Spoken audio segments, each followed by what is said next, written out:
Hello and welcome. This text tells the amazing story of the Buddha, a man who found inner peace and helped change the world. Read and repeat out loud to practice your English using the shadowing method. Let us begin. A long time ago, in a land of tall mountains, shining rivers, and warm winds, a special baby was born. His name was Siddhartha. This child would grow up to be known as the Buddha, the awakened one. But at the beginning, he was just a little boy, born into a rich and powerful family. His father was a king, and his mother was a beautiful queen. They lived in a great palace with gardens full of sweet flowers and golden fish ponds. Birds sang in the trees, and everything seemed perfect. Before Siddhartha was born, his mother, Queen Maya, had a dream. In her dream, a white elephant with 6 tusks came to her and gave her a lotus flower. Wise men said this was a sign. The child she would have would be very special. He would either become a great king or a holy man who would help the world. The king, Siddhartha's father, wanted his son to be a great ruler. He did not want him to become a holy man. So, when Siddhartha was born, the king decided to protect him from anything sad or painful. As a child, Siddhartha had everything. He wore clothes made of silk. He ate the best food. He played in clean gardens and learned from the finest teachers. He learned to read, write, ride horses, shoot arrows, and speak many languages. He was kind, gentle, and very smart. Everyone loved him. But there was something inside him, something deep and quiet, like a soft voice asking questions. Why are we here? Why do people suffer? What is the meaning of life? These questions stayed in his heart like seeds waiting to grow. His father tried to keep him happy and distracted. He built 3 different palaces, one for each season, summer, winter, and the rainy months. Beautiful dancers sang for him. Servants gave him everything he asked for. The king thought, if Siddhartha never sees sadness, he will never want to leave. When Siddhartha grew older, he married a kind and lovely princess named Yasodhara. They had a baby boy named Rahula. Everyone in the kingdom believed Siddhartha would become king one day. But he still felt that quiet voice inside. One day, Siddhartha asked to leave the palace and see the city. His father was afraid, but he agreed. He sent guards to make the streets look clean and happy. But even kings cannot control everything. And that day, Siddhartha saw something that changed his life forever. First, he saw an old man. His back was bent, his hair was white, and he walked with great difficulty. Siddhartha had never seen old age before. He asked his charioteer, "What is wrong with that man?" The charioteer answered, "That is old age. All people grow old one day." Siddhartha was shocked. "Will I grow old too?" he asked. "Yes," said the charioteer. "Everyone will." They went farther. Then Siddhartha saw a sick man lying on the ground, coughing and shaking. He had never seen sickness before. "What is wrong with him?" Siddhartha asked. "He is sick," said the charioteer. "Everyone can become sick. It happens to all people." Siddhartha's heart was heavy. He felt something he had never felt before. Sadness. They went farther. Then he saw a funeral. People were crying. A body was being burned. Siddhartha had never seen death. "What is this?" he asked. "The man has died," said the charioteer. "One day, we all die." Siddhartha looked at the smoke rising into the sky. He could not believe it. All people grow old, get sick, and die. All people suffer. He thought of his wife, his baby son, his father and mother. One day, they too would suffer and die. What is the point of all this? Finally, he saw one more man. This man was different. He wore simple clothes and carried a bowl. He had nothing, but his face was calm and peaceful. "Who is that?" Siddhartha asked. "That is a holy man," said the charioteer. "He is seeking truth. He wants to understand the world. He gave up everything to find peace." Siddhartha could not stop thinking about that peaceful man. That night, he walked through the palace. He looked at his sleeping wife and baby. He loved them so much. But he knew he could not stay. He had to find answers. Why do people suffer? Can we end suffering? Is there a way to be truly free? He made a choice. A big, painful, powerful choice. He left the palace. He gave up his crown, his gold, his family. He put on simple clothes, cut off his hair, and walked into the forest. He was no longer a prince. He became a seeker of truth. That was the beginning of his great journey. A journey that would take years. A journey through hunger, silence, meditation, and wisdom. A journey that would end not in sadness, but in light. Because this man, who once lived in a palace, would soon find something far greater than gold or power. He would find the path to peace, not just for himself, but for the whole world. Siddhartha walked into the forest. The trees whispered in the wind. Birds sang high in the sky. He was alone, but he was not afraid. His heart was full of purpose. He wanted to understand why people suffer and if there is a way to stop it. He did not know how long it would take. He did not know what he would find. But he knew he had to go. He met other people in the forest. They were also looking for the truth. These people were called ascetics. They gave up everything. They did not eat much. They did not sleep on soft beds. They wore simple clothes. They believed that if you give up all pleasure, your mind becomes free. They believed suffering could bring wisdom. Siddhartha joined them. He wanted to learn their ways. He ate almost nothing, just 1 grain of rice a day. He sat in the sun for hours. He stayed awake at night. He did not wash. His body became thin like a stick. His bones showed under his skin. He looked like a shadow. But still, he did not find the answer. He was weak. He could not think clearly. One day, he fell into a river and almost died. A girl saw him and gave him some milk. It was warm and sweet. He drank it and felt strong again. Then he had a thought. Extreme pain is not the answer. Extreme pleasure is not the answer either. Maybe the true path is somewhere in the middle. This idea became the middle way, the path between too much and too little. Not too rich. Not too poor. Not full of desire. Not full of pain. Just balance. Siddhartha left the ascetics. They were angry. They thought he had given up. But Siddhartha had found something deeper. He walked until he came to a tree. It was large and old. Its leaves danced in the wind. He sat under it and made a promise. I will not get up until I find the truth, he said. That night, the sky was full of stars. The moon rose slowly. Siddhartha sat in deep meditation. He watched his breath. He watched his thoughts. He saw his fears. He saw his hopes. He saw his past lives, many, many lives, full of joy, pain, love, loss. He saw how everything is connected. He saw that life is full of suffering. But he also saw why we suffer. We suffer because we want things to stay the same. But everything changes. We want things we do not have. We try to hold on to people, to youth, to pleasure. But nothing stays forever. He saw that if we let go of desire, we can be free.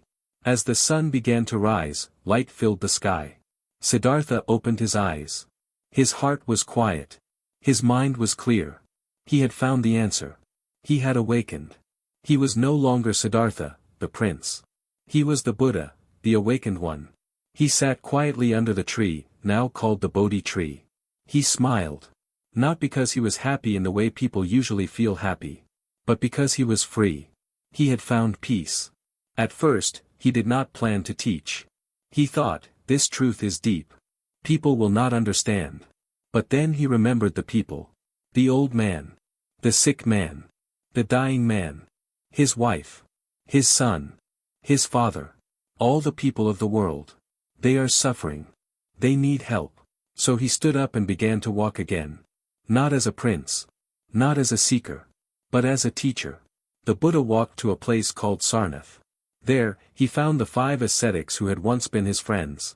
At first, they did not want to listen. But when they saw his face, so calm, so peaceful, they sat down. The Buddha gave his first teaching. He talked about suffering. He said, life has suffering. Suffering comes from desire. If we stop desire, we stop suffering. There is a path to do this. This was the start of the 4 noble truths. This was the beginning of the middle way. This was the first turning of the wheel of Dharma. The 5 men listened. They understood. They became his first students. The Buddha smiled. The path had begun. More people came. Rich men. Poor women. Old people. Young children. Farmers. Kings. Everyone wanted to learn. The Buddha did not care where they came from. He did not care what they had or what they believed before. He said, everyone has the seed of wisdom. Everyone can wake up. He taught in forests, in cities, by rivers, and under trees. He used simple words. He told stories. He answered questions. He never asked for money. He only asked people to look inside themselves. The Buddha walked from village to village. He wore a robe. He carried a bowl. People gave him food. He lived simply. He slept on the ground. But he was the richest man in the world, rich in peace, in joy, in wisdom. And his words began to spread. Like the wind. Like the light. The Buddha kept walking from place to place. His feet touched the warm earth. His eyes were kind. Wherever he went, people gathered to listen. Some brought flowers. Some brought questions. Some brought nothing but silence. The Buddha welcomed them all. He did not speak in hard words. He did not talk about gods or magic. He talked about the mind. He talked about how we live and how we think. He said, the mind is like a garden. If we plant good seeds, good things grow. If we plant anger, fear, and greed, we grow pain. But if we plant kindness, truth, and patience, we grow peace. People listened. They felt something deep inside, like a quiet light turning on. Some people cried. Some laughed. Some just sat, not speaking, but feeling something change. The Buddha's students began to grow in number. Men became monks. Women became nuns. They shaved their heads. They wore robes. They gave up their homes and followed the Buddha. They wanted to learn. They wanted to walk the same path. But the Buddha said, you do not need to leave your home to find peace. A farmer can find truth while planting seeds. A mother can wake up while holding her child. Peace is not in the forest. Peace is in the heart. Many people respected the Buddha. Even kings came to speak with him. One day, a great king named Bimbisara invited him to his palace. The king offered gold and food. But the Buddha said, I do not want gold. I want to help people see clearly. So the king gave him something greater. A forest. A quiet place near the city, full of trees and birds. The Buddha and his students lived there. It was called the Bamboo Grove. Another king, Prince Jita, gave the Buddha a garden called Jetavana.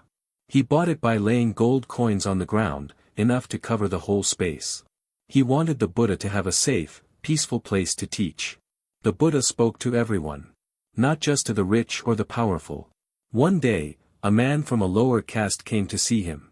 He was afraid. People had always told him he was not pure, not good enough. But the Buddha looked at him and said, you are like all people. You feel joy. You feel pain. You want peace. The truth belongs to everyone. Not just the high. Not just the learned. But all who search with an open heart. His words were like rain falling on dry land. They gave hope. They gave courage. People from many lands came. From the mountains. From the rivers. From far away. The Buddha also taught his son, Rahula. One day, Rahula came to him and said, Father, teach me. Show me the way. The Buddha gave him simple lessons. He said, before you speak, ask yourself, is it true? Is it kind? Is it helpful? He wanted his son to grow not in pride, but in wisdom. The Buddha's cousin, Devdatta, also joined the group. At first, he followed the path. But later, he became jealous. He wanted power. He wanted to lead the monks. He tried to harm the Buddha. He pushed a rock from a hill, hoping it would fall on him. But the rock only broke into pieces. He sent a wild elephant into the road. But the elephant stopped when it saw the Buddha and bowed its head. The Buddha never became angry. He said, hatred does not stop hatred. Only love can do that. Time passed. The Buddha grew older. His hair turned white.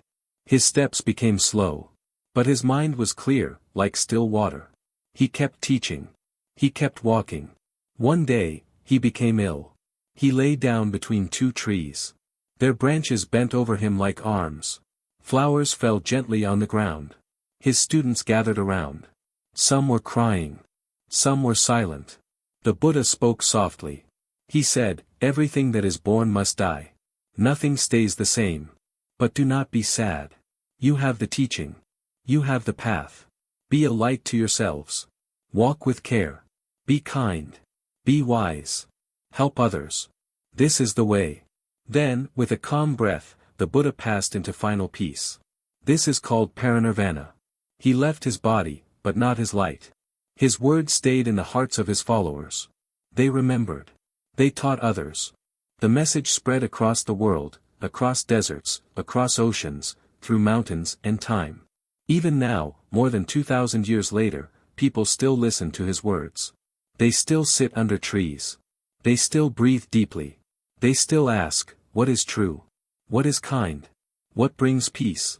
And the Buddha still walks with them, not in body, but in spirit, in the quiet of the heart, in the light of wisdom, in every step toward truth. After the Buddha passed away, the world felt quiet. The trees stood still. The wind stopped. But in the hearts of his students, the flame of wisdom kept burning. The monks and nuns who followed him were sad, but they remembered his words. Do not hold on to the body, he said. The truth does not die. Be a light to yourself. So they began to share his teachings with others. Not just in India, but beyond. They walked on dusty roads. They crossed rivers in wooden boats. They climbed mountains. Wherever they went, they carried no weapons, no gold, no power. Only words. Only kindness. Only the wish to help. They went to the east, to China. They learned new languages and taught in temples. They used paint and stone to tell the story of the Buddha. His smile appeared in carvings and statues. His ideas mixed with local ways and became part of new cultures. They went to the north, to Tibet. There, they met people who lived in the cold mountains. These people loved deep thinking and silent meditation. The teachings of the Buddha took root in their snowy land like flowers that bloom even in ice. They went to the south, to Sri Lanka. There, monks wrote down the Buddha's words in books made of palm leaves. These books were kept safe for many years. Even today, they are read by those who seek truth. They went to the west, to the land now called Afghanistan. There, giant statues of the Buddha were made in the side of cliffs. His image looked out over the land for hundreds of years. And the teachings kept going. Through the years, through the centuries, across borders, across oceans. In each place, the words of the Buddha were shaped by the people. They used different names. They wore different clothes. But the heart of the message stayed the same. Life has suffering. But there is a way to end it. Be kind. Be mindful. Be wise. Let go of anger. Let go of greed. Walk the middle way. Many schools of Buddhism grew. Some focused on meditation. Some focused on compassion. Some focused on helping others. All of them, in their own way, followed the path that the Buddha had walked. One of the oldest schools is called Theravada. It means, the way of the elders. It stays close to the early words of the Buddha. It is strong in places like Thailand, Myanmar, and Sri Lanka. Another school is called Mahayana. It means, the great vehicle. It believes that everyone can become a Buddha. It grew in China, Korea, and Japan. In this school, some people chose not to reach final peace until all others are free from suffering. Another path is called Vajrayana. It is found mostly in Tibet. It uses symbols, chants, and special practices. It is like a fast-moving river, powerful and bright. Even in the modern world, the Buddha's message continues. People meditate in quiet rooms. They breathe slowly. They look at their thoughts. They try to understand themselves and others. They try to live without harming. They try to bring peace to their families, their cities, their earth. Some people are monks. Some are not. Some believe in religion. Some just follow the ideas. But all of them are touched by the light that began under a tree, more than 2,000 years ago. The story of the Buddha is not just about one man. It is about all of us. It is about asking questions. Why do we suffer? Can we find peace? What matters most? The Buddha was not a god. He never said he was. He was a human being. But he was awake. He saw clearly. And he helped others to see too. His life shows us something important. You do not need a crown to be great. You do not need gold to be rich. You do not need power to be strong. You only need courage. The courage to look inside. The courage to change. The courage to be kind, even when it is hard. And so his footsteps continue. Not in the sand, but in the heart. Not in temples alone, but in every place where someone chooses peace over anger, truth over lies, love over fear. That is the gift of the Buddha. Not a secret. Not a rule. But a path. A path that waits for anyone who wishes to walk it. And maybe, one quiet morning, someone will sit under a tree, just like he did. They will close their eyes. They will breathe. They will ask, what is true? What is good? What is kind? And in that moment, they too will begin to wake up.